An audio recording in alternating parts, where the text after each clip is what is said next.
Qu'est-ce que le cercle?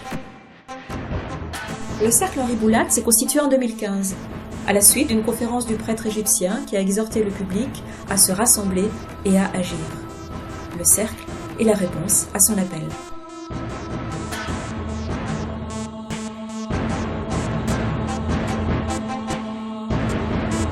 Comment fonctionne le cercle? Groupe de réflexion. Il rassemble tous les 2 mois entre 20 et 30 membres, majoritairement chrétiens, sur des sujets sociétaux, philosophiques ou religieux. Les sujets sont proposés par les membres. Quelques-uns rédigent des textes, soumis quelques jours avant la réunion à l'ensemble du groupe, afin de structurer l'exposé. Ces textes sont consultables grâce au lien ci-dessous. À fin de séance, une collation fraternelle est l'occasion d'échanges plus informels, où chacun peut exprimer librement ses questions et ses réactions. Et le père Boulade? Il n'est pas consulté sur les sujets traités, ne participe pas aux réunions, en ignore la teneur, et ne peut donc en aucun cas être tenu pour responsable des propos énoncés.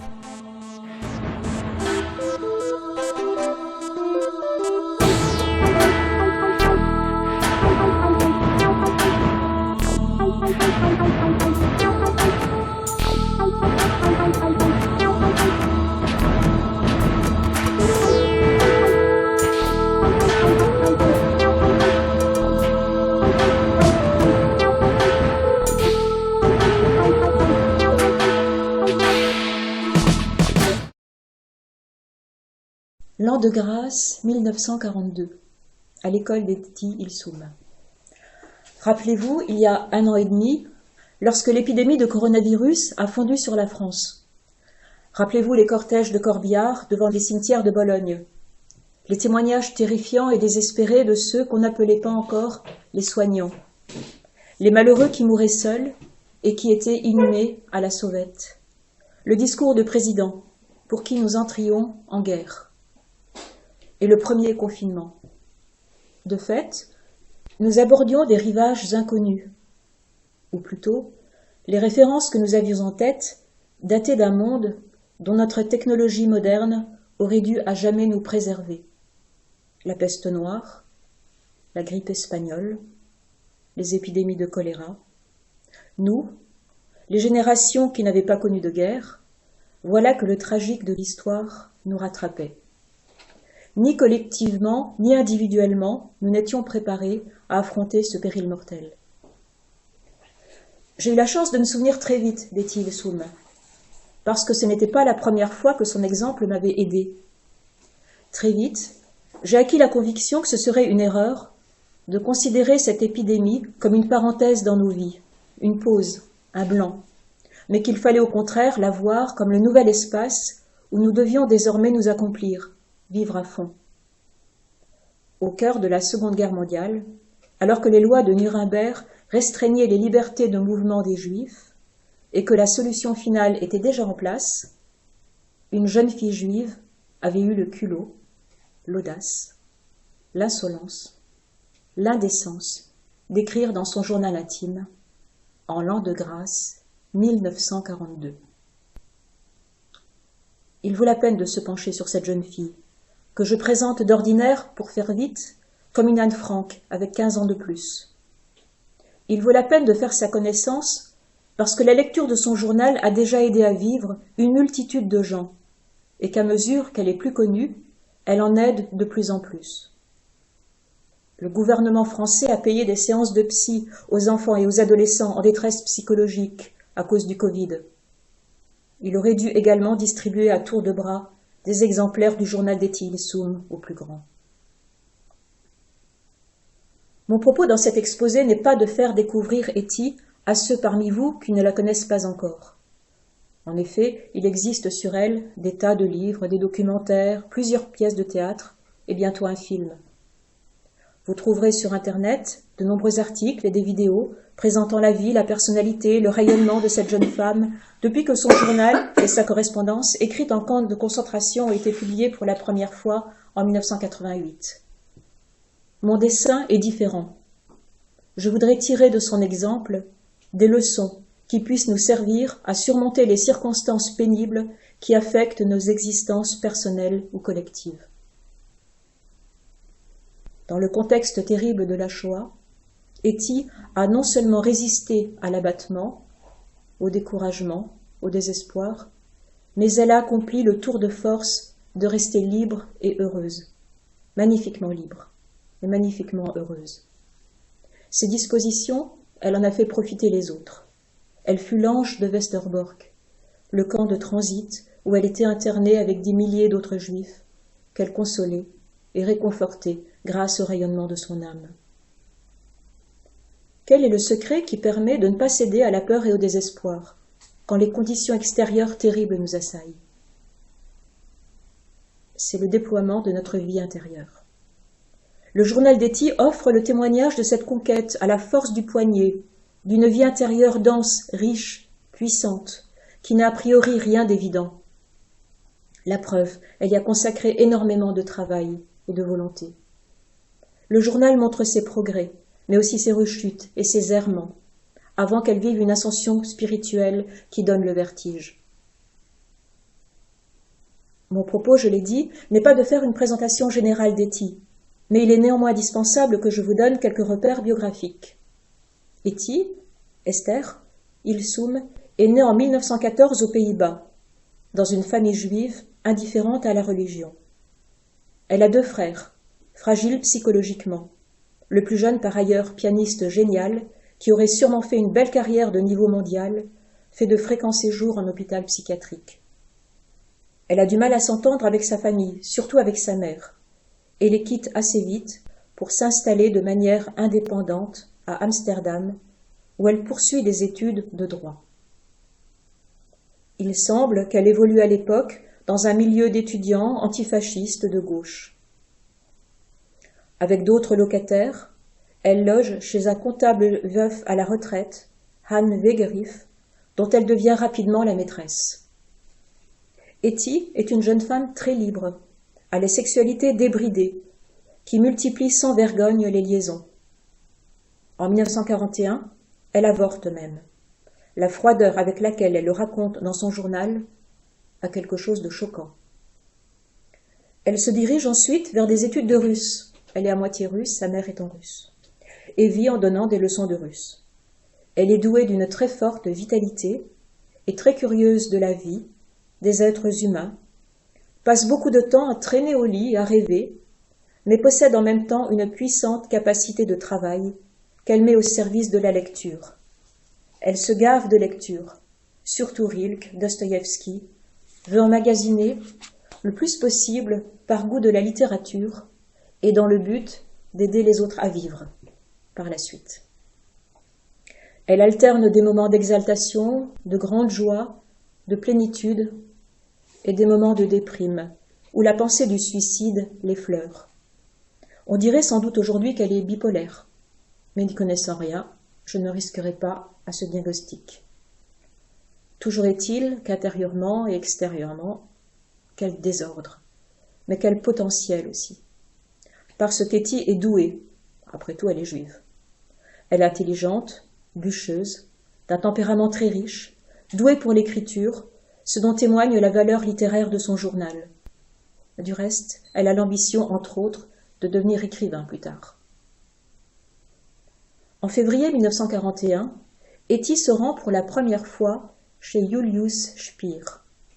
Cette date du 3 février, elle la considérera comme la plus importante de sa vie, comme celle de sa nouvelle naissance. Elle a 27 ans. Elle ouvre son journal par une lettre à Julius Spier, qui est sa rencontre de cette année-là, et par-delà la rencontre essentielle de sa vie. Spier est un thérapeute juif-allemand, réfugié à Amsterdam quelques années plus tôt, après avoir fui les lois antisémites en vigueur en Allemagne. Il pratique la chirologie, une méthode consistant à étudier la personnalité à partir des caractéristiques des mains. Une discipline qui dépasse de loin la chiromancie, qui me semble plus relevée du charlatanisme. Il a d'autres pratiques, ce Spier, peu orthodoxes, comme la lutte, qui consiste en des empoignades avec ses patients, qui sont du reste surtout des patientes. Il a un cercle féminin qui gravite autour de lui, d'où la dimension érotique n'est pas absente. En tout cas, il semble qu'il obtienne des résultats, qui consistent en la libération de nœuds intérieurs, dont ses patients lui sont très reconnaissants. C'est sans doute sur le conseil de Speer qu'Hetty se lance dans la rédaction de son journal de bord. Elle va faire aux côtés de ce drôle de thérapeute un sacré bout de chemin, jusqu'au décès de Speer en septembre 1942. Tout son journal, commencé sur la recommandation de Speer, tourne autour de lui, avec qui elle développe une relation de forte attirance et parfois de répulsion, amicale, amoureuse et intellectuelle. Il lui apprend à mettre de l'ordre dans son chaos intérieur, à s'apaiser, et surtout, il l'ouvre à Dieu. À partir de juillet 1942, Hetty obtient un poste au Conseil juif. Cette institution, suscitée par les Allemands, était censée représenter la communauté juive, mais servait en réalité sous la contrainte de relais aux décisions prises par l'occupant. Elle s'occupe des registres qui répertorient les noms des Juifs en transit vers leur déportation. C'est ainsi qu'un jour, elle trace le nom d'une certaine Edith Stein. Un travail qu'elle accomplit à contre-cœur, contrairement à ses séjours, très peu de temps après, au camp de transit de Westerbork, où elle est affectée au service de l'assistante sociale aux personnes en transit, et où elle peut déployer les trésors accumulés dans son cœur pour réconforter les malheureux promis à l'extermination. Son tour arrive, avec la fin de la protection octroyée jusque-là par le statut d'exception pour les employés du Conseil juif. Il faut absolument noter ici qu'Hetty aurait pu se cacher, que ses amis l'exhortaient à le faire, mais qu'elle s'y est refusée, parce qu'elle voulait partager le sort de son peuple. Le 7 septembre 1943, avec sa famille, elle monte dans le train qui conduit un millier de Juifs à Auschwitz. Elle emporte dans son sac à dos Tolstoï, une grammaire russe, son journal rédigé à Westerbork, et qui est hélas perdu, et la Bible. Elle meurt à Auschwitz, probablement le 30 novembre 1943. Il reste d'Hetty le journal qu'elle avait rédigé à Amsterdam en 1941 et 1942, ainsi que des lettres envoyées à ses amis à partir du camp. Elle, qui aspirait à devenir écrivain, n'aurait probablement jamais publié son journal tel quel. Quand elle parle de son futur métier d'écrivain, elle explique rêver d'une écriture se rapprochant des estampes japonaises, des mots rares avec beaucoup de vide autour. On ne peut que sourire en constatant à quel point l'écriture du journal, avec ses 700 pages serrées, sur papier Bible, est éloignée de cet idéal. Et pourtant, c'est lui, ce matériau brut, qui accomplit le vœu d'Hetty d'aider les autres. Pour nous, il est précieux et émouvant, justement ainsi, parce qu'il rend compte de la fragilité, du travail sur elle-même, de cette fille en qui l'ombre et la lumière se mêlent, avant que la lumière ne la baigne toute. Pour lever toute ambiguïté, il est nécessaire de parler de la relation d'Hetty avec Dieu. Hetty a grandi sans éducation religieuse. C'est Speer qui l'a menée progressivement à Dieu. Ce Dieu est d'abord pour elle quelque chose d'impersonnel, qu'elle confond avec ce qu'il y a de plus profond et de meilleur en elle, et que par facilité, elle décide d'appeler Dieu. Sous l'influence de Speer, elle se met à lire la Bible, Ancien et aussi Nouveau Testament, puis Saint Augustin. Speer lui apprend à s'agenouiller et à prier, des pratiques aussi intimes pour elle que faire l'amour et dont elle répugne à rendre compte au début. Elle parle d'elle-même comme de la fille qui ne savait pas s'agenouiller. Elle se sent pourtant poussée de plus en plus à s'agenouiller, même au milieu de la nuit, dans la salle de bain. Et ses prières prennent de l'ampleur. À un moment donné, elle rencontre Dieu. C'est une évidence pour le lecteur. Ce n'est pourtant ni le Dieu des Juifs, ni celui des chrétiens. Il est aussi remarquable que cette lectrice du Nouveau Testament ne cite jamais le Christ. Son éditeur néerlandais écrit dans sa préface « Sous la plume d'Hetty, le nom de Dieu semble dépouillé de toute tradition.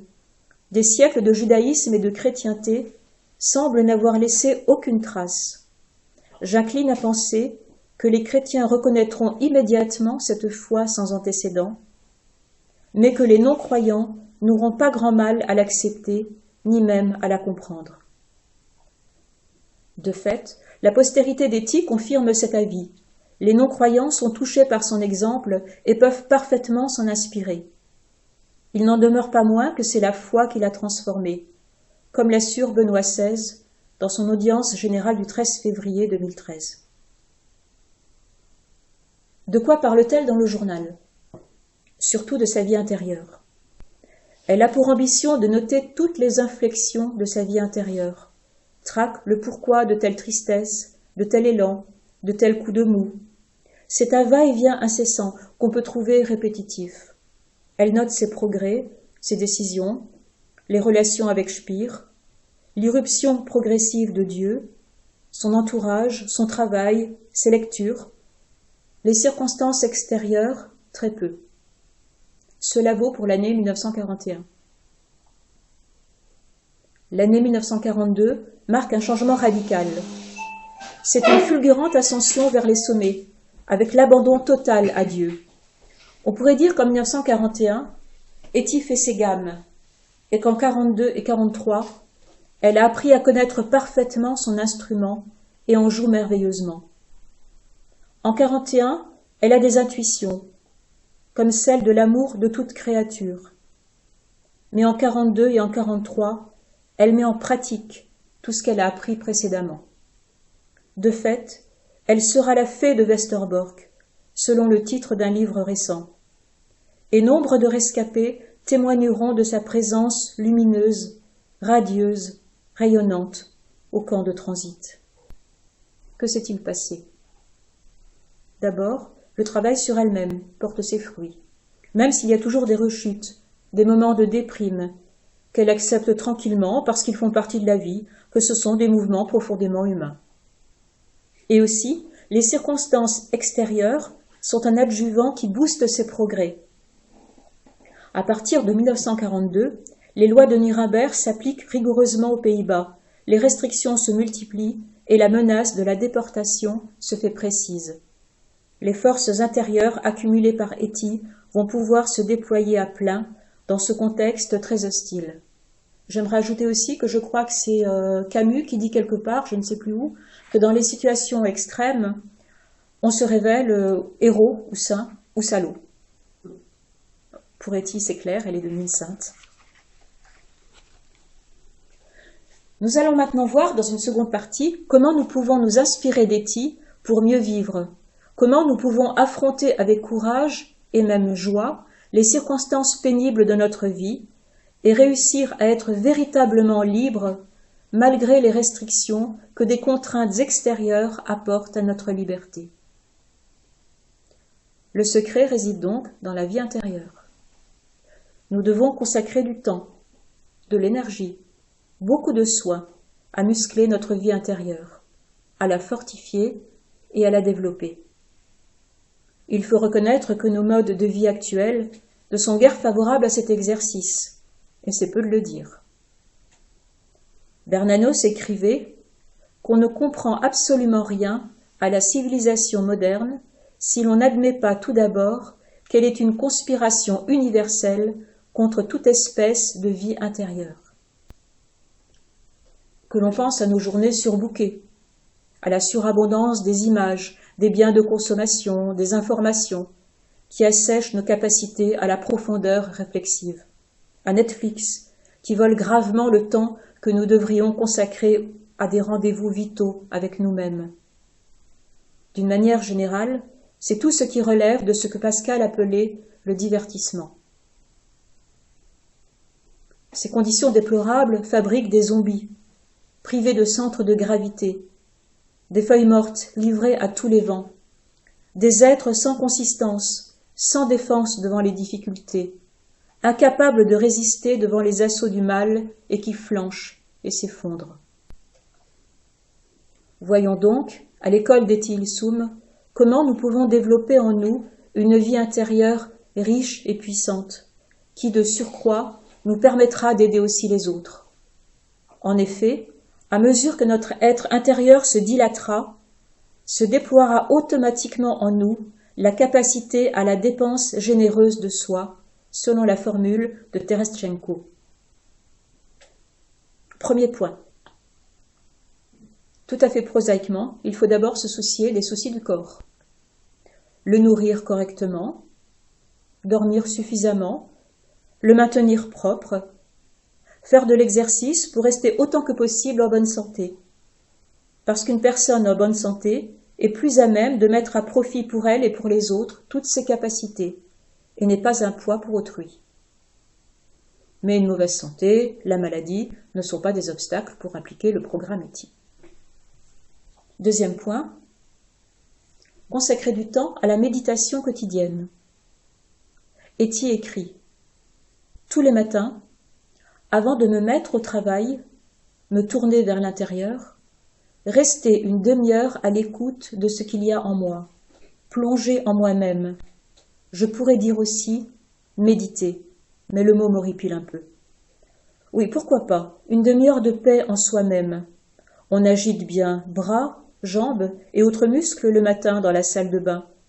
Mais cela ne suffit pas. L'homme est corps et esprit. Une demi-heure de gymnastique et une demi-heure de méditation peuvent former un large soubassement à la paix et à la concentration pour toute une journée. Elle écrit plus loin.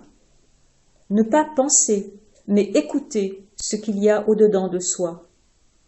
Si on le fait un moment le matin, avant de se mettre au travail, cela procure une paix qui irradie tout le reste de la journée. Troisième point, vivre pleinement, intensément, chaque minute. Cette intensité revient constamment sous sa plume.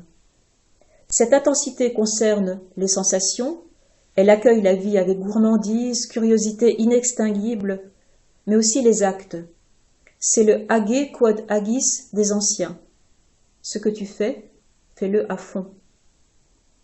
Cela donne de l'épaisseur à la vie, puisqu'on trouve tout intéressant et captivant. Quatrième point. Cette attitude permet de ne pas craindre la solitude, mais de la supporter et même de la rechercher et de l'aimer, parce qu'elle se fait source de force et d'équilibre. Il faut apprendre à apprécier sa propre compagnie, à ne jamais s'ennuyer avec soi-même. Citation. Dans la solitude, je me sens très forte, très sûre de moi. Je me sens liée à tout et à chacun et à Dieu. Et je me sais capable d'affronter seule la vie sans dépendre des gens. Alors, je me sens intégrée à un seul et même univers riche de sens et capable de donner de surcroît beaucoup de force à d'autres. Cinquième point, prier.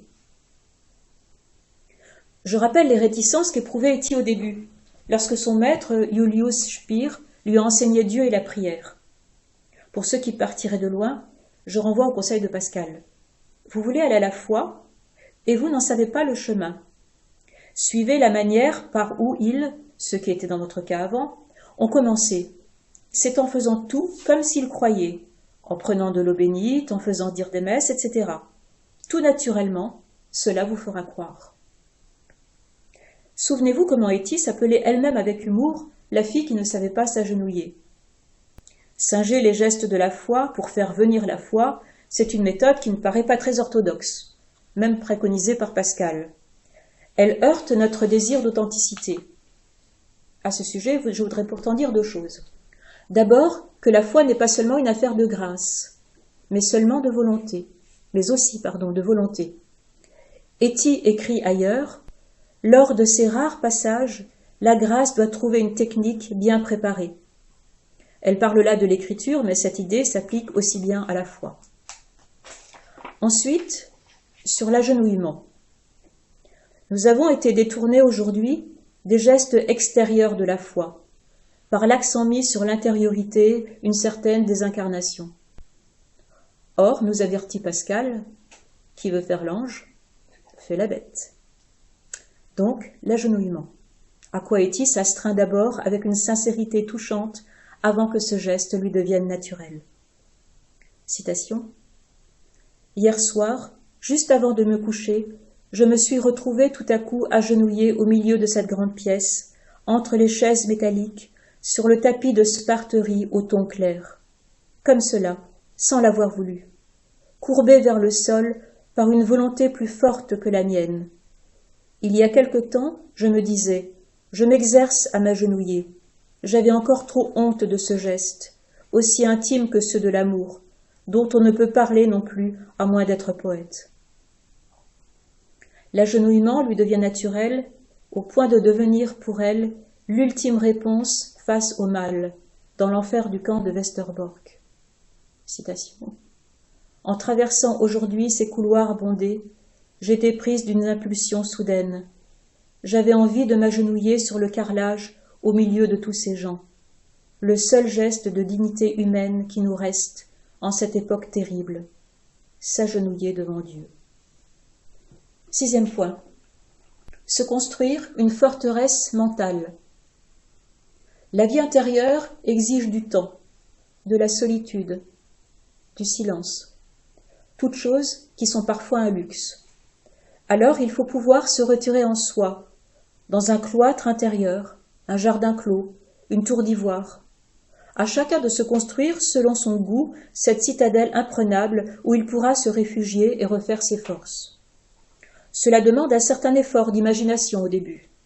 Mais ensuite, on doit pouvoir s'y retirer très vite, que cela devienne tout naturel grâce à l'habitude acquise. Est-y écrit. Les menaces extérieures s'aggravent sans cesse, et la terreur s'accroît de jour en jour. J'élève la prière autour de moi, comme un mur protecteur plein d'ombres propices. Je me retire dans la prière comme dans la cellule d'un couvent, et j'en ressors plus concentrée, plus forte, plus ramassée. Cette retraite dans la cellule bien close de la prière prend pour moi une réalité de plus en plus forte, devient aussi plus simple. Cette concentration intérieure dresse autour de moi de hauts murs entre lesquels je me retrouve et me rassemble, échappant à toutes les distractions. Je conçois tout à fait qu'il vienne un temps où je resterai des jours et des nuits, agenouillée, jusqu'à sentir autour de moi l'écran protecteur de murs qui m'empêcherait de m'éparpiller, de me perdre et de m'anéantir. Notez qu'il ne s'agit nullement d'une fuite devant la réalité, simplement d'une retraite pour refaire ses forces, mais qui n'a que peu à voir avec le repos du guerrier, la récréantise des chevaliers médiévaux. Ce serait même presque le contraire. 7e, en effet, l'objectif est de sortir de soi pour aimer. Aimer passionnément Dieu, parce qu'il est infiniment aimable. Les hommes, parce qu'ils sont des créatures de Dieu. La vie, parce qu'elle vient de Dieu. Est-y écrit, j'ai en moi 2 grands sentiments de base. L'amour, un amour de la créature et de Dieu. Et la compassion, une compassion sans limite, qui me fait parfois verser soudain des torrents de larmes. L'option de l'amour la conduit à refuser d'éprouver, comme il semble bien normal aux Juifs de son entourage, de la haine à l'égard des Allemands. Elle s'interdit d'éprouver de la haine, absolument, dans tous les cas. Ce sentiment, il faut l'extirper de soi. Citation. La barbarie nazie éveille en nous une barbarie identique, qui emploierait les mêmes méthodes, si nous avions le pouvoir de faire ce que nous voulons à l'heure qu'il est. Cette barbarie qui est la nôtre, nous devons la rejeter intérieurement. Nous n'avons pas le droit de cultiver en nous cette haine, parce que le monde alors ne se dégagerait pas d'un pouce de la boue où il est. Pour autant, notre attitude d'opposition au nouveau système reste aussi ferme dans ses principes et aussi déterminée, mais c'est une autre affaire. J'ajoute quelque chose, Etty pensait souvent au monde d'après. Elle aurait aimé faire partie de ce monde d'après. Elle a beaucoup écrit dessus. Elle aurait voulu faire partie intégrante de ce monde et y participer. Et elle avait l'intuition que ce monde ne serait pas différent du monde ancien, s'il ne se basait pas sur l'amour, s'il ne se basait pas sur le pardon. Ça peut aussi nous donner des pistes. Si un SS peut frapper à mort à coups de pied, je lèverai encore les yeux vers son visage et je me demanderai avec un étonnement angoissé, mêlé de curiosité humaine. Grand Dieu, mon gars, que s'est-il passé de si épouvantable dans ta vie pour que tu te laisses aller à des choses pareilles? Elle reviendra souvent sur ce souci, qu'il ne faut pas ajouter de la haine, du mal dans le monde, mais que nous devons au contraire agrandir la part de bon, de beau dans le monde, et cela inclut les sentiments que nous nous autorisons à éprouver. Sa compassion à l'égard d'autrui inspire cette phrase sublime qui clôt le journal. On voudrait être un baume versé sur tant de plaies. On voudrait être un baume versé sur tant de plaies. C'est presque un alexandrin. L'amour de Dieu et l'amour du prochain convergent dans le désir de ce que nous appellerions, nous chrétiens, l'évangélisation missionnaire, et qu'elle exprime dans un passage magnifique. Les gens sont parfois pour moi des maisons aux portes ouvertes. J'entre, j'erre à travers des couloirs, des pièces. Dans chaque maison, l'aménagement est un peu différent. Pourtant, elles sont toutes semblables, et l'on voudrait pouvoir faire de chacune d'elles un sanctuaire pour toi, mon Dieu. Et je te le promets, mon Dieu, je te chercherai un logement et un toit dans le plus grand nombre de maisons possibles. Je me mets en route pour te chercher un toit. Il y a tant de maisons inhabitées où je t'introduirai comme invité d'honneur. Pour ne pas vous prendre toute la nuit, je suis obligée de vous citer seulement d'autres conseils d'Etty pour supporter la vie quand elle est difficile. Ne pas se soucier outre mesure du lendemain et cultiver une certaine légèreté. Accepter la souffrance, lui faire sa place, parce qu'elle est inhérente à la vie. Ne pas charger les autres de son propre fardeau, par charité et aussi par une forme d'élégance morale. Ne pas incriminer les autres, mais s'en prendre à soi. Citation. Une fois, c'est à Hitler. Une autre fois, Ivan le Terrible, par exemple. Une fois, c'est la résignation. Une autre fois, les guerres, la peste, les tremblements de terre, la famine ou les épidémies. Les instruments de la souffrance importent peu. Ce qui compte, c'est la façon de porter, de supporter, d'assumer une souffrance consubstantielle à la vie et de conserver intact à travers les épreuves un petit morceau de son âme. Cette leçon-là, au fond, tout adulte, doté d'une certaine maturité, doit normalement l'avoir déjà assimilée. Elle pourrait plus brièvement s'exprimer ainsi. Le bonheur dépend moins des circonstances que de notre façon d'accueillir les circonstances. Sénèque et le stoïcisme ne disaient pas autre chose. Et la liberté dépend moins des circonstances que de notre façon d'accueillir les circonstances. Et là, nous retrouvons la Boétie et son discours de la servitude volontaire. Etty écrit « Quand on a une vie intérieure, peu importe de quel côté des grilles d'un camp on se trouve. Ce ne serait qu'une formule fière, mais creuse, si elle ne l'avait pas validée elle-même par l'exemple de sa vie. Enfin, s'efforcer avec passion de comprendre les êtres et le monde, dont nous faisons partie intégrante, avoir confiance que nous ne sommes pas étrangers au mal du monde.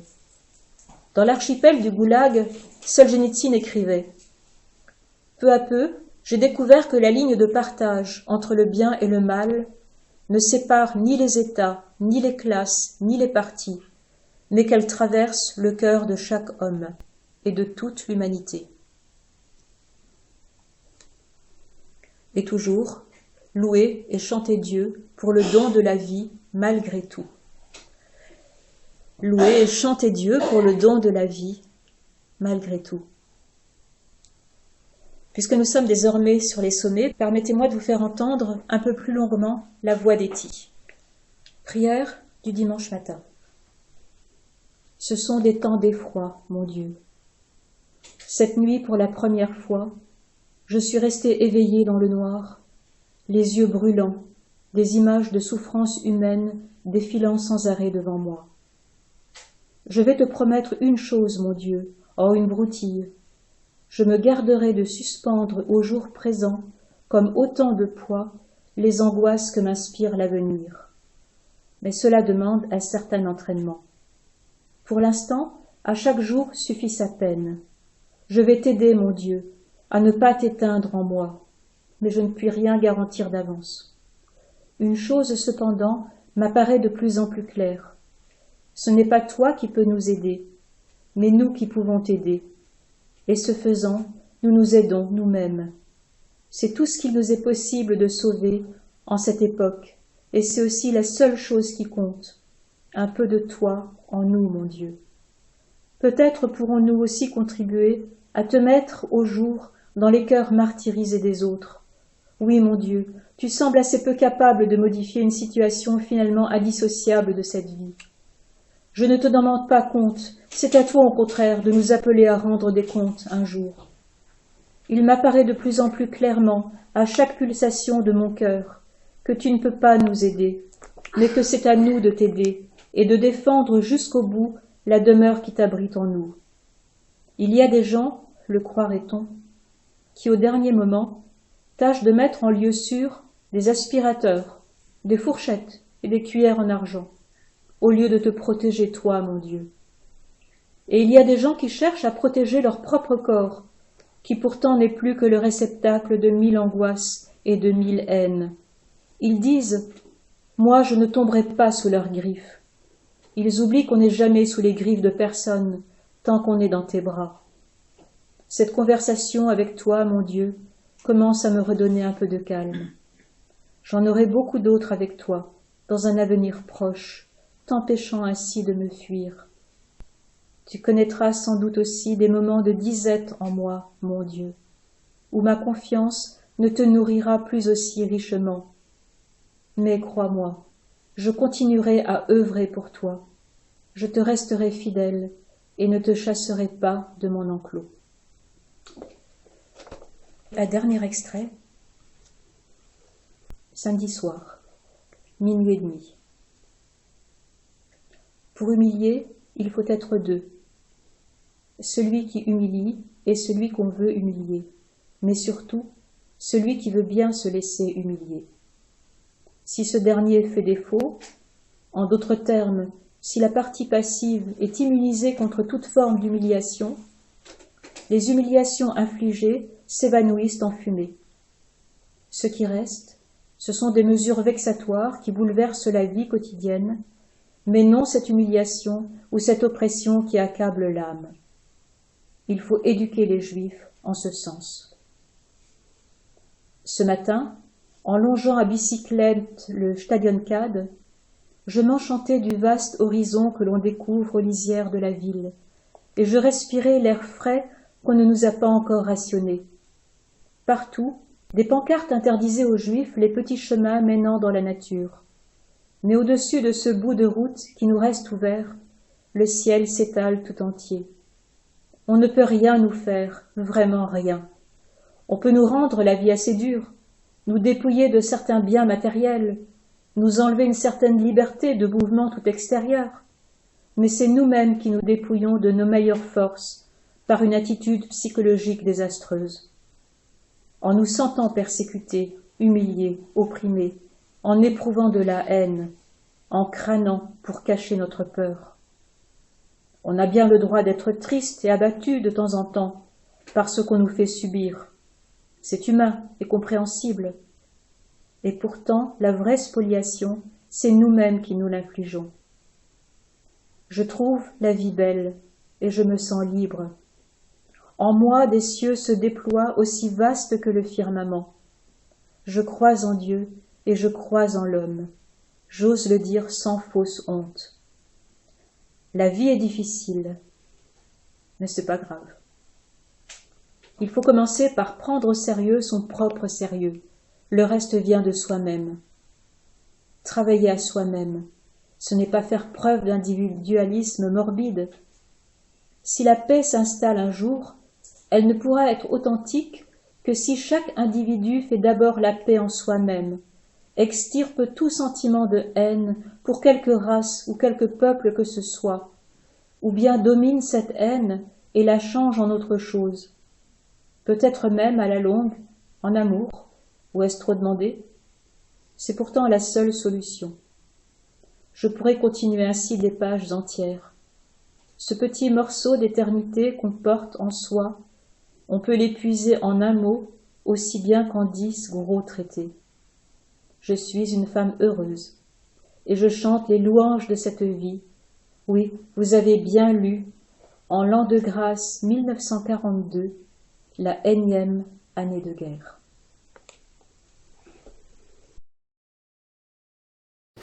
Ta description, enfin la description qu'on trouve dans les livres concernant sa vie, on voit bien qu'il y a un mélange de recherche de paix par des techniques. Elle a certainement des problèmes psychologiques à la base qui étaient graves. Il n'y a pas que ses deux frères. Hein. Je pense qu'elle aussi, elle a souffert. J'ai cru comprendre que sa mère était déjà un peu givrée, oui. Un peu exaltée, oui. Voilà, et son père, je pense qu'il était... C'est un doux. Un quoi? Un doux. Un doux? Un doux. Oui. Et très réservé. Oui, je pense qu'elle était surtout très effacée. Oui, très effacée. La mère devait dominer un peu tout. C'est une marâtre. Et quelque part, elle a dû en souffrir. Déjà. Oui, c'est pour ça qu'elle a fui la famille aussi vite que possible. Hein. Voilà, donc elle quitte sa famille très tôt et en plus elle se lance dans une vie dévergondée.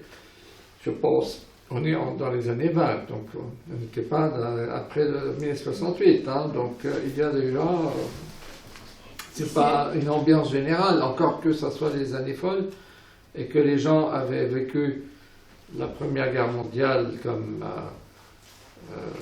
comment dirais-je, ils ont désespéré de tout et donc ils se sont lancés dans des...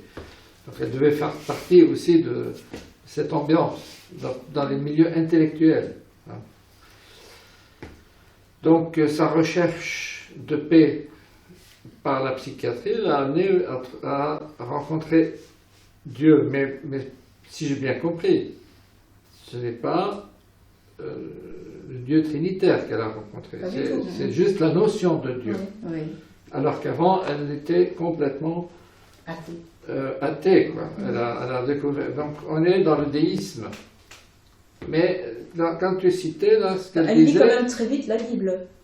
Oui. Donc, voilà, mais moi je me base sur ce que tu as dit. Le ton que tu as pris dans la façon de raconter ce qu'elle disait de son Dieu, me fait penser quand même aux confessions de Saint Augustin. Il y a un peu de ça dans cette... Hein?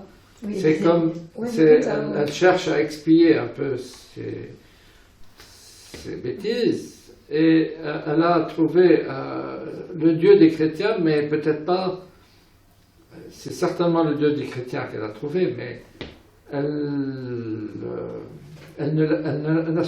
n'associe pas Jésus à Dieu. Pour elle, Jésus, certainement, ça devait être quelqu'un d'important, il n'en parle pas. On est d'accord. C'est étonnant quand même, c'est frustrant pour nous. Oui, non, c'est pas frustrant, ça éclaire dans le personnage. Ça aurait tout changé. Et ce Julius Spire, il était... Il n'était pas chrétien, lui non plus. Non, il était juif aussi. C'est pour ça qu'il avait quitté l'Allemagne. D'accord. Oui, c'était son maître à penser, mais c'est lui qui l'a... Mais il a initié à... C'est lui qui alors c'est lui qui a fait lire donc l'Ancien Testament, mais aussi le Nouveau. Donc il n'était pas juif non plus à 100%. Oui, il se rapprochait du christianisme. Et tout à la fin, il dit une fois à Haïti qu'il a fait un rêve étrange. Il a rêvé que le Christ le baptisait. Ah. Et c'était très peu de temps avant de mourir. Tu peux répéter la dernière phrase? Alors très peu de temps avant de mourir. Oui. Julius Spire a raconté à Etty qu'il venait de faire un rêve étrange dans lequel le Christ le baptisait. Ah. Bon, disons, comme tu l'as dit, comme tu l'as présenté, c'est quelqu'un qui profitait un peu de son statut de psychiatre. Il était psychiatre. Hein. Non, psychologue. Il était psychologue ou psychiatre? C'est un peu bizarre. Hein. Jung, psychanalyste. Hein, Oui, il utilisait la méthode de Jung, mais est-ce qu'il était docteur en médecine ou non, juste non, il a fait ça voilà. sur le tas et sur le tard. Donc, il était banquier à l'origine. Il était probablement pas un mauvais gars, pas un mauvais bougre, mais il profitait un peu de ses, entre guillemets, patientes. Hein, il leur lisait dans les... Ah ben il y a carrément une scène de triolisme qui est bien racontée dans le journal. C'est quoi dans la technique? Il servait à quoi la technique il observe les mains, il analyse les mains et il te dit ton caractère, il te dit tout sur toi. Il te dit tout sur toi. Oui. Et il y a des exemples effectivement dans le journal. Et c'est quoi la différence entre ça, est-ce que tu as dit... Et la chiromancie? Oui. La chiromancie, c'est plutôt des, je sais pas moi, des romanichels, des diseuses de bonne aventure. Oui, c'est la même chose. Ouais. Lui, il y a des cautions scientifiques quand même. Il un peu Et puis, il avait certainement... Non, ça avait l'air d'être un homme d'élite quand même. Ça avait l'air d'être un homme quand même d'une grande qualité. Alors, attends, c'est ce que je disais tout à l'heure. C'est pas un mauvais bougre. C'est quelqu'un qui a quelque part quand même des valeurs, mais... et qui avait un don, manifestement, il avait mais qu'il, disons, profitait un peu de ses patientes, quoi. En tout puis, cas... il y avait un mélange, tu l'as dit toi-même, d'érotisme dans son truc. Ouais. Ça fait c'est vrai qu'il y a des choses un peu bizarres. Lui, il aurait évolué vers un gourou s'il n'était pas mort, quoi. Ouais. Ça me fait penser à des sectes, à des fondateurs de sectes. Hein. Et c'est pas loin de l'ésotérisme, tout ça. Donc l'ésotérisme... Et puis elle était éprise de lui. Hein. Je veux dire, elle parlait tout le temps de ses mains, de son corps puissant. Et donc il y avait aussi ça. Mais par la suite, ce que j'ai surtout noté, c'est que sa solution, c'était de se détacher. Détacher à la fin de tout, de rentrer complètement en soi. Et c'est ça, c'était son moteur. Dans les bras de Dieu, de s'abandonner complètement à Dieu. Oui. Mais le détachement de la vie, de tous les désirs. Des bouddhistes. Bah oui, c'est ce que j'ai pensé. Tu te détaches de tout ce qui peut te faire souffrir pour ne pas souffrir. Ouais. Mais ce n'est pas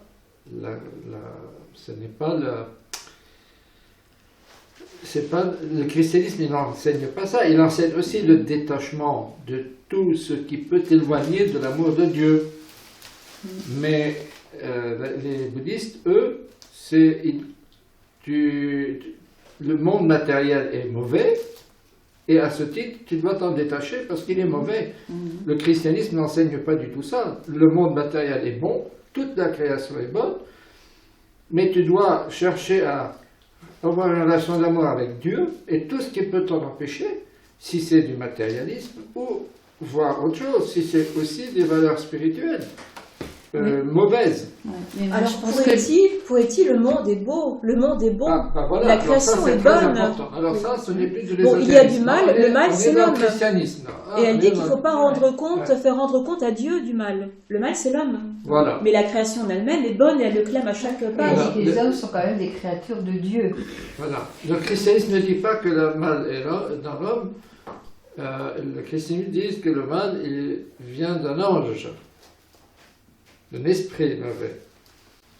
Et qu'il y a certains hommes qui se laissent entraîner par cet esprit diabolique de rébellion contre le projet de Dieu d'avoir une relation d'alliance avec les humains. Et donc elle n'est pas du tout, si j'ai bien compris, elle considère que le monde matériel est bon, on est d'accord?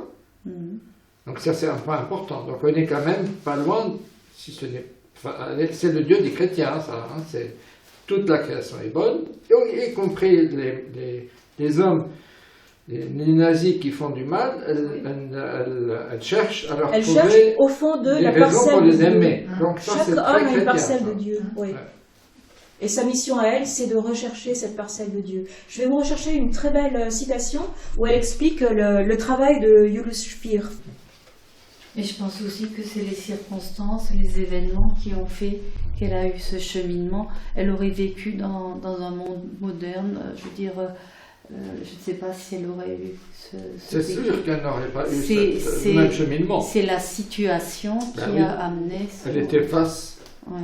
elle savait que là, il y avait pour elle la mort. Elle le savait et elle se préparait dans ce sens-là à se détacher et à devenir forte et à puiser à l'intérieur. Ce qui m'étonnait, c'est quand elle disait « je veux aider Dieu » et là, je ne comprenais pas très bien ce qu'elle voulait dire quand elle dit « c'est pas Dieu qui doit m'aider, c'est moi qui dois aider Dieu à garder Dieu en moi, sans doute, je sais pas.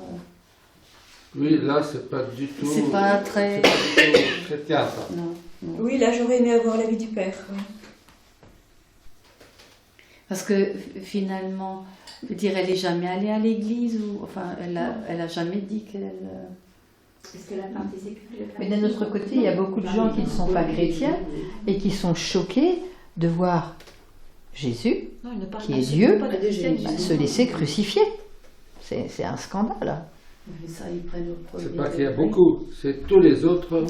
sont dans le scandale. Hein? Tous les autres. Mais est-ce que peut-être elle dit je veux aider Dieu, parce qu'on voit une évolution dans le récit entre 41, 42, 43. Donc en 41, bon, les Juifs d'Allemagne sont par exemple allés en Hollande parce qu'ils se croyaient à l'abri, mais en 42, 43, après, elle se serait bien rendue compte que finalement Ils étaient persécutés. c'était perdu. Et je trouve qu'il y a une évolution justement dans son esprit, dans sa façon de faire. Alors quand on dit par rapport à Dieu, peut-être qu'elle se dit aussi, mais bon sang, pourquoi ce Dieu d'amour, il permet toutes ces choses? Non, non, Mais ça, elle elle ne ne pose dit pas pas. la Elle dit c'est question. les... Elle pose pas cette Non, non, question. elle Non, dit non. c'est les hommes qui sont... Non, Et non, d'un elle autre n'a jamais côté- rien contre Dieu. Hein.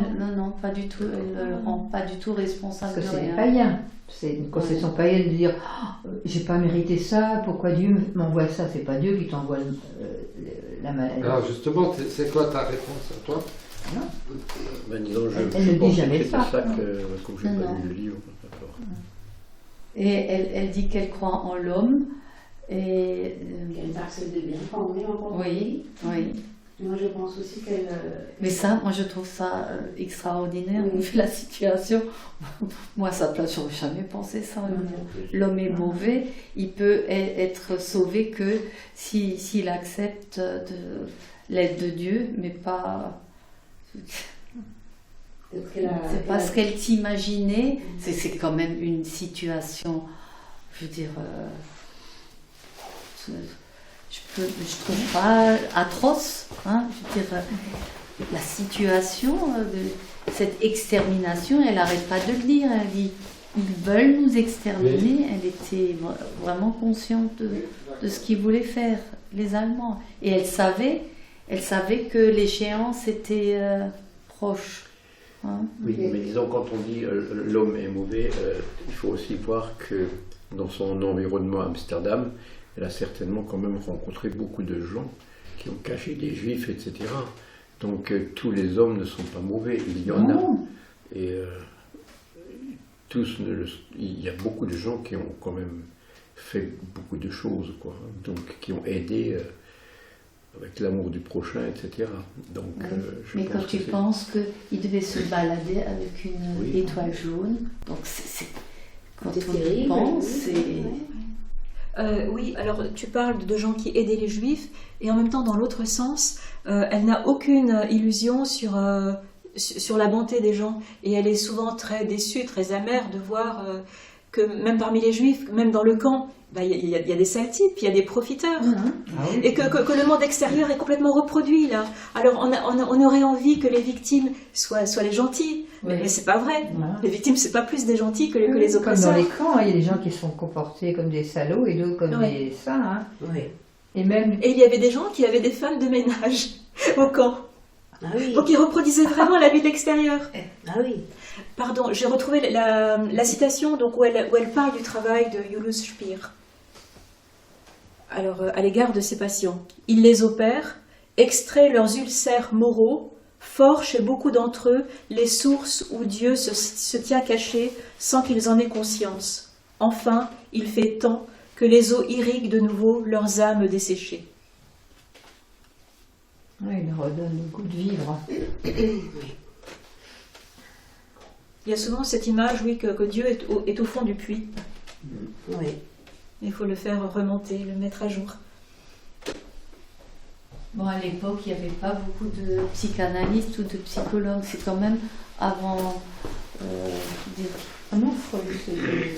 Oui, d'accord, mais je veux dire, dans le commun des mortels, Ouais, c'était dans la société qu'on allait consulter. pas n'importe qui allait consulter un psychologue, c'est ça ce que je voulais dire. Oui, c'était certainement des gens déjà une certaine classe. Oui, oui. Est-ce qu'elle se battait peut-être aussi pour qu'elle arrive à pardonner ou à ce qui lui arrive? Est-ce qu'elle se battait intérieurement pour ça? Mais dès le début du journal, elle a cette intuition de l'amour. De l'amour. Dès le début. Elle sait qu'elle est dans le vrai. Elle sent qu'elle a ça en elle. Non, c'est ça. Elle l'a même pas conquis par un gros travail. Elle avait déjà ça en elle, cet amour. Et même si elle n'arrivait pas toujours à mettre ça en pratique, à partir du moment où elle l'a exprimé, elle a senti qu'elle était dans le vrai. Donc après, souvent c'est ça. Alors elle a des intuitions, elle écrit des choses, elle se dit bon, alors ça maintenant je l'ai écrit, mais bon, mettre en pratique après ça va être autre chose. Là je sais pas si je vais arriver à aller jusqu'au bout, quoi. Je garantis pas la suite, hein. Je sais pas si j'aurai la force. Mais ce qu'elle écrit, elle sait souvent qu'elle est dans le vrai. Donc elle fait beaucoup de théories. Ouais. C'est drôle ça. C'est une intello, hein.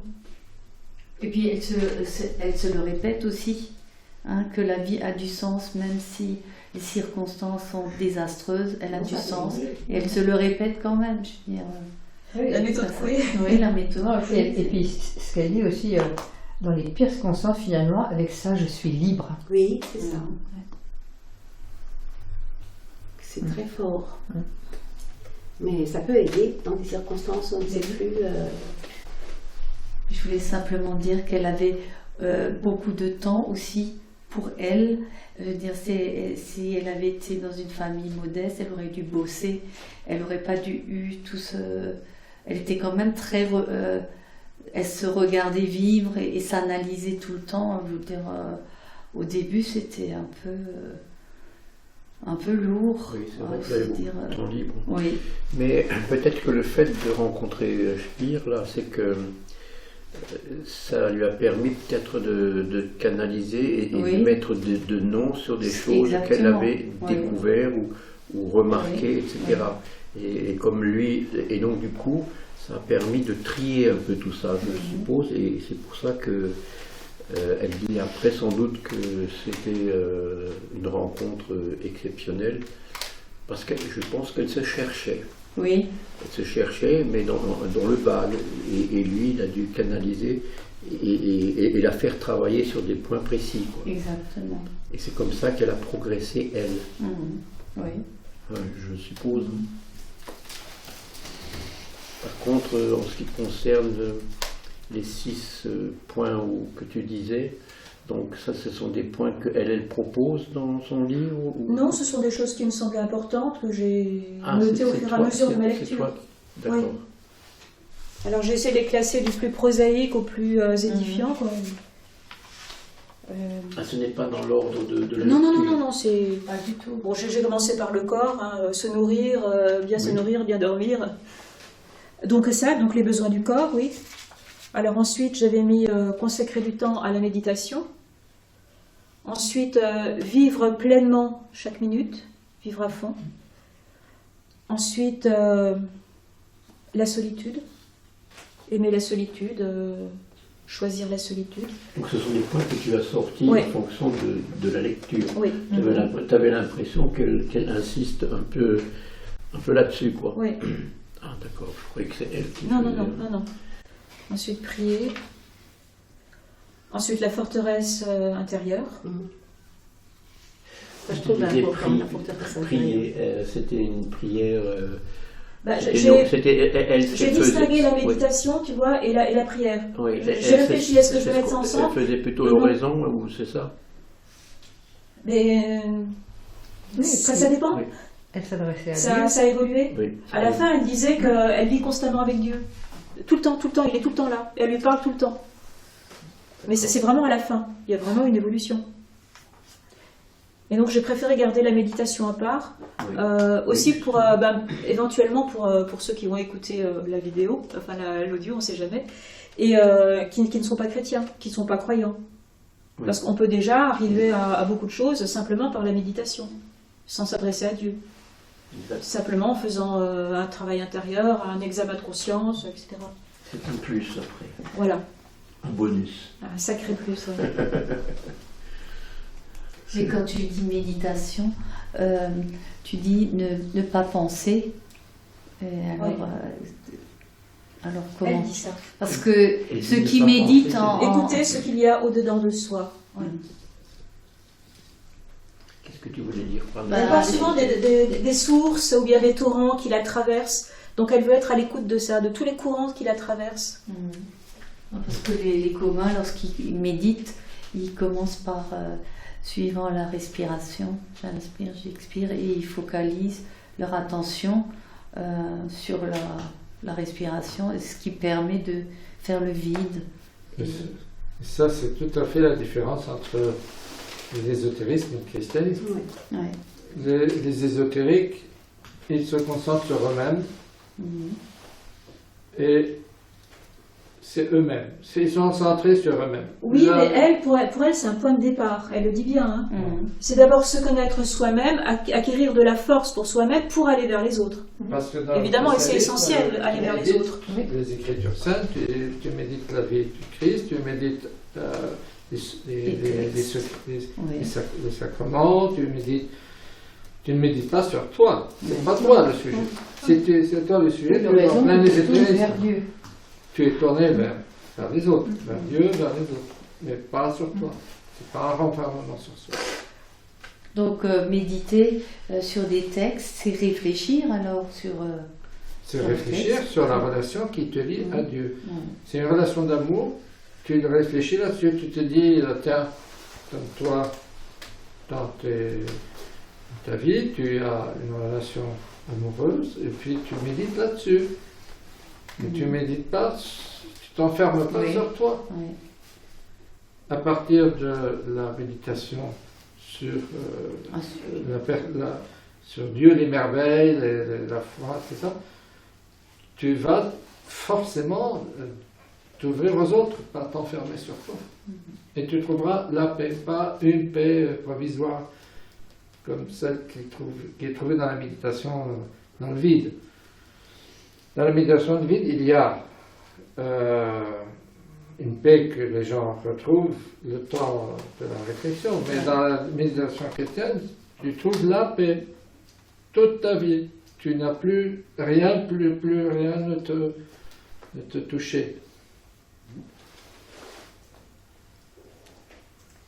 Mais elle Donc- tendait vers ça aussi, que plus rien ne la touche.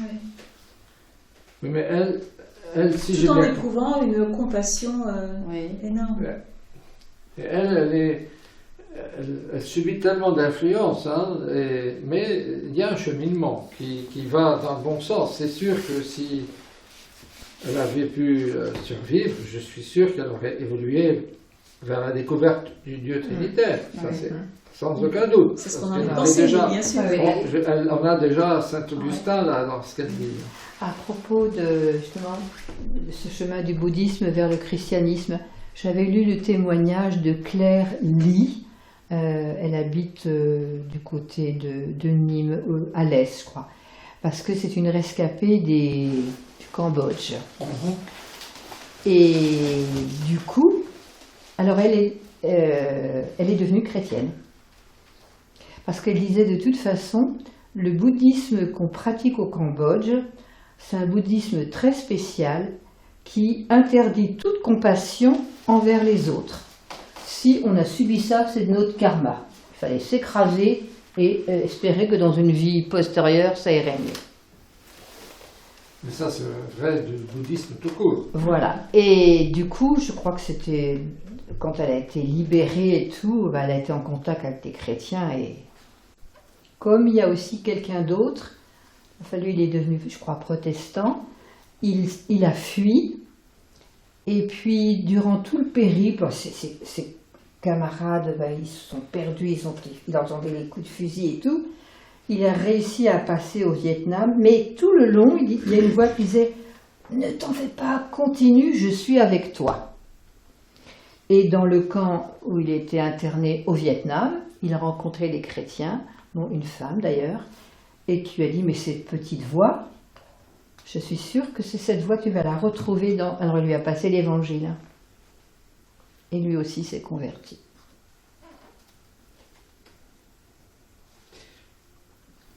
Ce qui est un peu dommage, je trouve que dans le catholicisme, c'est qu'on a beaucoup de... On a des trésors, mais on a les des trésors, mais on ne le sait pas ou pas bien et on ne sait pas l'employer. Et actuellement, beaucoup de gens se tournent vers le bouddhisme, des méditations et des choses comme ça. Et finalement... C'est pas ça. Ça, c'est des victimes de la guerre spirituelle qui est menée au christianisme dans son ensemble et au catholicisme plus particulièrement. Par qui? Qui mène cette guerre? Satan. C'est le diable. Mais quel moyen il utilise? Bah, les hommes, les gouvernements, les doctrines. Il utilise Nos blessures. les blessures qu'on a. Oui, ça c'est sûr, mais je veux dire, qui est l'instrument de faire passer dans la société des idées de haine et de mépris vis-à-vis du christianisme? Ça se passe par qui ça? Par quels médias? Par quels moyens? Par les médias, par l'ambiance générale dans ce pays, par les films qu'on lui présente, par la littérature qu'il lit, par les trucs qu'il voit à la télé, c'est du poison infusé. Je peux revenir à Etty, lorsqu'elle disait la joie de la vie, elle allait vraiment à la source. Je ne sais pas, comment tu comprenais ça? La joie intérieure de la vie. Comment dire, j'ai l'impression, alors je lui demande pardon bien sûr, parce que je n'ai fait qu'effleurer, et je ne pouvais pas faire autrement, parce qu'effectivement il faudrait faire une thèse, au moins. Et chacun des points donc, que j'ai numérotés mériterait à lui seul qu'on fasse une soirée comme on l'a fait là. Et je comprends rien pour le moment à Etty, j'ai l'impression de... Oui, il faudrait la fréquenter, lui parler, vivre avec elle. Il y a des choses que j'ai l'impression de comprendre par moment, puis après je tombe sur quelque chose et ça me dépasse complètement. J'ai dit, ça donne le vertige, vraiment. Oui, ça donne le vertige. Ah oui. Oui. Ah oui, elle a décollé, mais d'une manière extraordinaire. Donc si j'ai bien compris, jusqu'en 1941, elle était athée. Et c'est après avoir rencontré Speer, quelle était la date? En février 1942? Le 3 février 1941. Février 1941. Oui. Elle va commencer à évoluer. Oui. Donc, elle avait avorté en 1941. Elle va se mettre à genoux, elle va prier à genoux, elle va se forcer d'abord dans sa salle de bain froide à se mettre à genoux et à chercher Dieu au fond d'elle sur les conseils de Speer.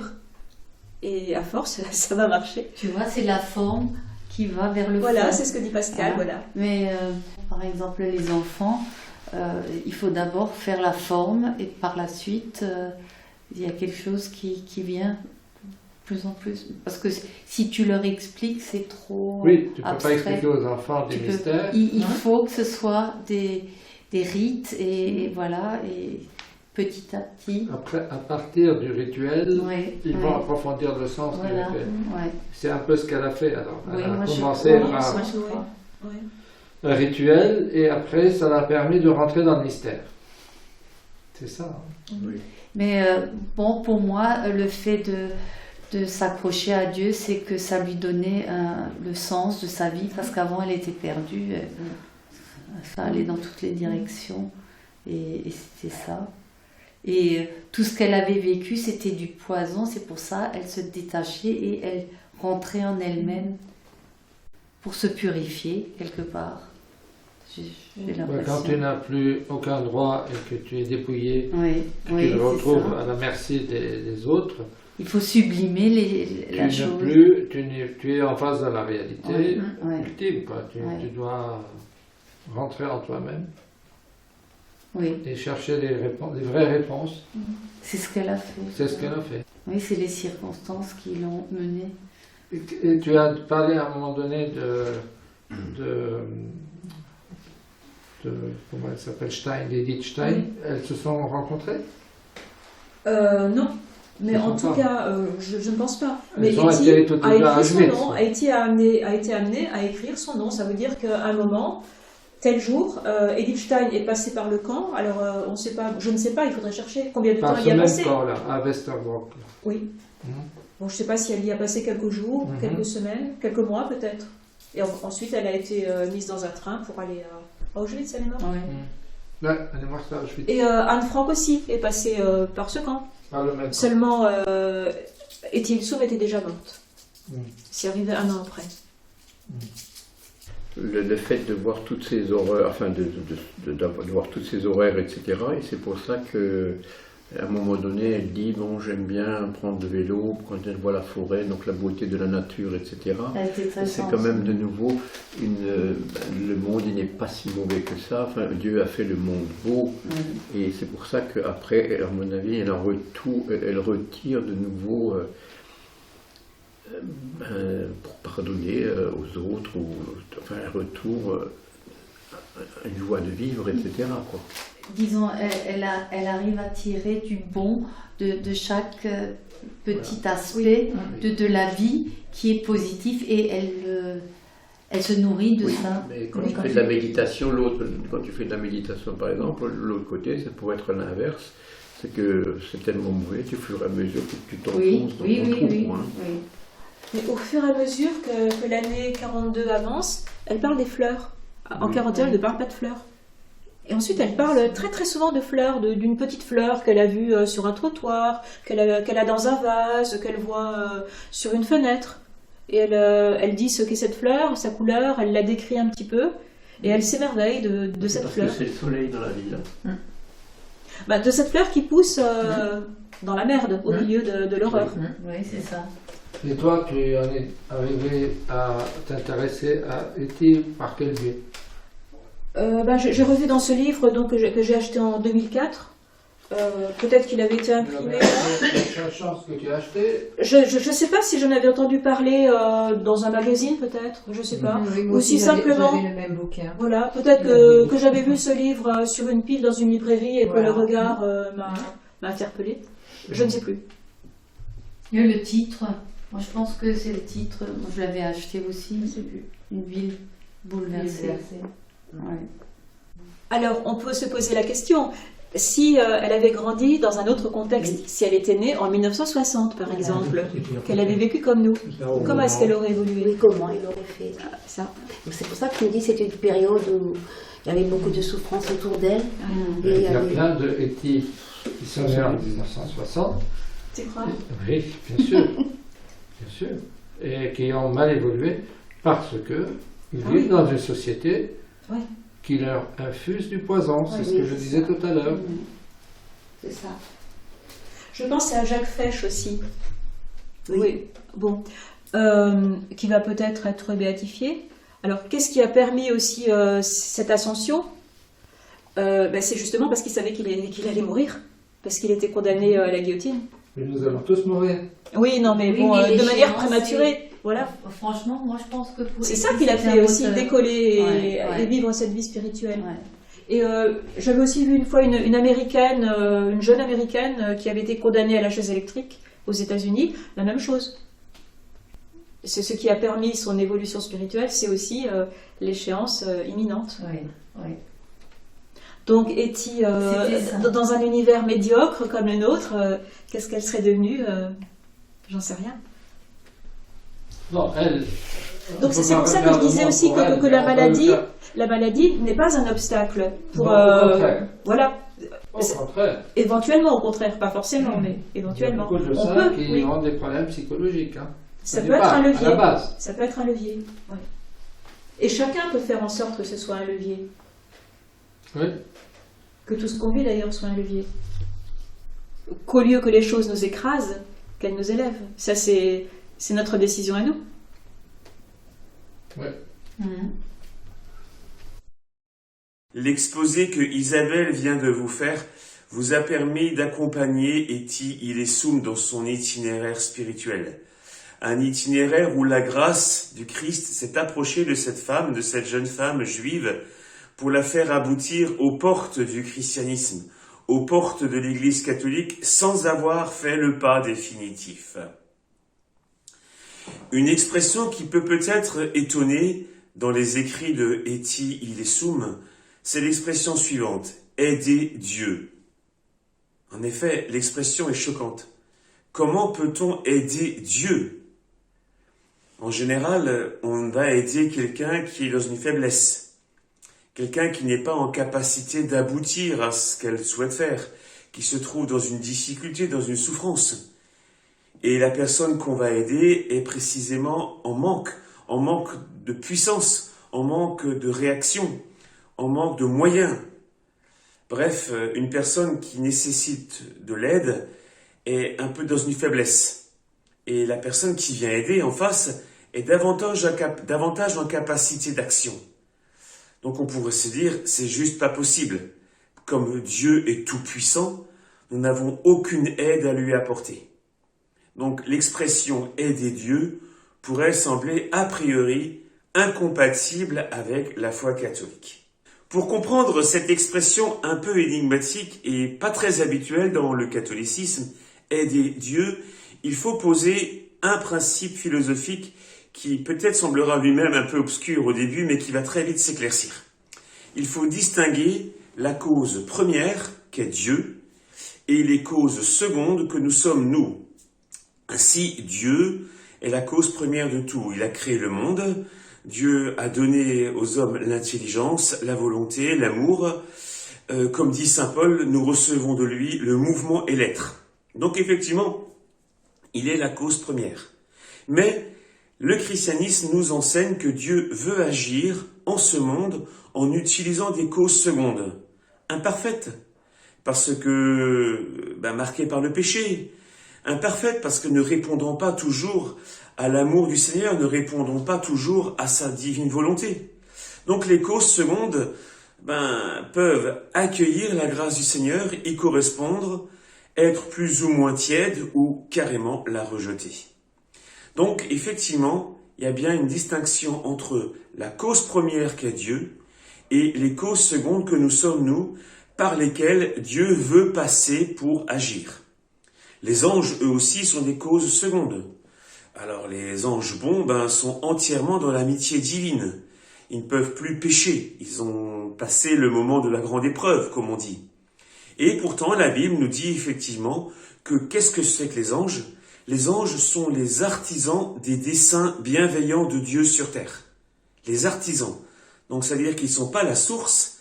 La volonté divine, elle est souveraine, mais cette même volonté divine veut passer par les anges pour être accomplie. C'est ça un artisan. L'artisan va accomplir une œuvre. Et là, en l'occurrence, l'œuvre a son origine en Dieu, mais c'est bien les anges qui, en tant que tels, veulent l'accomplir sur terre. Donc, on comprend un peu mieux la distinction entre cause première et cause seconde. Mais allons dans le concret. Si Dieu est effectivement la cause première, ça veut dire que c'est lui qui sait mieux que nous ce qui est bon pour nous. Ainsi, il va décider, déterminer les grâces, les secours qui nous sont nécessaires, qu'il faudra nous envoyer. Il est bien la cause première. C'est lui qui voit nos nécessités, qui discerne les circonstances qui sont les nôtres et qui va envoyer depuis le ciel, via les sacrements, via la prière des saints, via l'intercession, les grâces qui nous sont nécessaires. Donc Dieu est cause première. Mais il veut également déterminer les conditions par lesquelles ces grâces vont venir. Et là, les causes secondes que nous sommes, nous les hommes, sur terre, eh bien, on va soit correspondre aux conditions que Dieu demande, ou on ne va pas y correspondre. Ainsi, si on correspond, on va le voir très concrètement dans un instant, aux conditions que Dieu détermine pour recevoir ses secours, on va en quelque sorte aider Dieu. C'est-à-dire qu'on va être en adéquation. C'est ça ce que veut dire Eti Ilesum. Être en adéquation aux conditions que Dieu lui-même a posées pour recevoir ses biens. Alors très concrètement, l'histoire spirituelle nous montre comment cela fonctionne. Tournons-nous vers les événements qui se sont produits à Paray-le-Monial le 17 juin 1675. Le Sacré-Cœur de Jésus apparaît de nouveau à Sainte Marguerite Marie et lui demande « Fais savoir au fils aîné de mon Sacré-Cœur que comme sa naissance temporelle a été obtenue par la dévotion au mérite de la Sainte Enfance, la naissance de Louis XIV en fait, fut en effet miraculeuse, de même, il obtiendra sa naissance de grâce et de gloire éternelle par la consécration qu'il fera de lui-même à mon cœur adorable. Il veut régner dans son palais, être peint dans ses étendards et gravé dans ses armes, pour le rendre victorieux de tous les ennemis de la Sainte Église. Voyez, le Seigneur veut utiliser ce roi de l'époque, Louis XIV, comme un instrument sur terre, comme un artisan des desseins bienveillants de Dieu. Il veut donc utiliser ce roi, Louis XIV, et donc donner les grâces nécessaires. Mais pour que ces grâces nécessaires arrivent, il est tout aussi nécessaire que Louis XIV corresponde à certaines conditions. Que le Sacré-Cœur règne dans son palais, que le Sacré-Cœur soit peint sur les armes du royaume, qu'il soit gravé sur ses armes, les armes du royaume de France. Donc on voit bien qu'il y a des conditions qui doivent être remplies. Et une fois que ces conditions sont remplies, les grâces peuvent venir. Les grâces vont porter du fruit. C'est comme ça qu'on entend aider Dieu, correspondre aux conditions que lui-même a établies. Mais l'histoire ne s'arrête pas là. En 1917, la Vierge Marie prendra la même logique. Entre la cause première qu'est Dieu, les secours, les bienfaits qu'il veut donner, et les causes secondes que nous sommes nous qui doivent correspondre aux conditions pour obtenir justement les faveurs du ciel.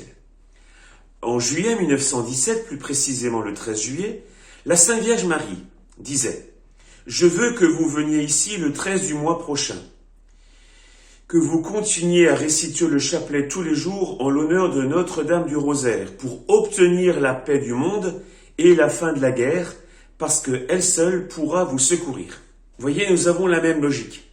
Un don que Dieu veut donner, que lui seul peut donner, la paix et la fin de la guerre.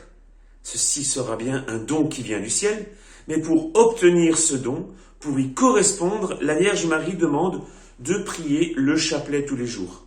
En ce sens-là, on va aider Dieu, c'est-à-dire permettre que sa grâce, que son œuvre s'accomplisse sur la terre. Il cherche dans les causes secondes des personnes qui vont correspondre à son dessein, à son projet. Enfin, troisième illustration qui s'est passée à la fin de la Seconde Guerre mondiale en France. Nous sommes en 1947 à l'île Bouchard. Et effectivement, les fillettes retournent à l'église, nous dit le récit, et la Vierge et l'ange leur apparaissent bientôt. La belle dame leur dit « Tenez, embrassez la croix de mon chapelet. » Jacqueline et Nicole, en se mettant sur la pointe des pieds, y arrivent, mais Jeanne et Laura sont trop petites. C'est Jacqueline qui les soulève, à bout de bras, sans aucun effort. La Vierge Sainte fait alors, en même temps qu'elle, un majestueux et très lent signe de croix, qui, à lui seul, est une vraie prière. Puis elle dit « Mes enfants, il faut beaucoup prier pour la France, car ces jours-ci, elle est en grand danger. » Puis elle ajoute « Allez dire à monsieur le curé d'amener les enfants et la foule pour prier. » Alors on sait très bien que ce grand danger, c'était un risque de prise de pouvoir par les communistes par le moyen d'un coup d'État. Alors la Vierge Marie, là, vient demander que la prière des enfants, et pas seulement celle des voyantes, mais même de tous les enfants, de toutes les personnes de la paroisse entraînées par monsieur le curé, eh bien, viennent permettre de se mettre en adéquation autrement dit de remplir les conditions que le ciel veut pour obtenir, eh bien justement, cette faveur que ce coup d'État mené par les communistes attendant l'ordre de Staline à Moscou, eh bien pour échapper à ça il fallait prier. Il fallait prier, c'est la condition que le ciel veut. Et nous savons très bien, historiquement parlant, que ce coup d'État n'a jamais été accompli. Donc autrement dit, la prière de ces voyantes, la prière de ces fidèles de l'île Bouchard a permis d'écarter ce grand danger. Là encore, cause première qu'était Dieu, il veut permettre à la France d'échapper à ce danger, et le Seigneur attend que les causes secondes soient en adéquation, en syntonie, qu'elles remplissent les conditions que la divine providence a voulu.